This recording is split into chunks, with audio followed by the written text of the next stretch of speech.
กำมะจรแม่นการเต้นของเส้นเลือดเต้นในร่างกายและมันกงกันข้ามกับจังหวะการเต้นของหัวใจของคนเราวิธีนับต้องมีโมงที่มีเข็มวินาทีที่เดินได้ดีให้คนเจ็บอยู่ในท่าสบายบอกให้เขาเจ้ารู้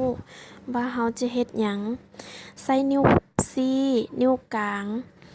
วางลงบอนกำมะจรบีบลงเบาๆห้ามบีบแรงหรือใช้โป้มือบีบพร้อมทั้งเบิ่งเข็มวินาทีและนับไปพร้อม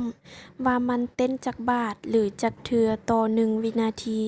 หรือ15วินาทีหรือ30วินาทีถ้านับครบเต็ม1นาทีให้ไล่เอาโลดตามที่นับได้ที่มันเต้นนั้นถ้านับมันเต้นต่อ15วินาทีให้เอา4มาคูณออกเลยถ้านับเอา30วินาทีให้เอา2มาคูณแล้วไล่ออกเลยบอนจับกำมะจรได้มีหลายบอนในทั่วร่างกาย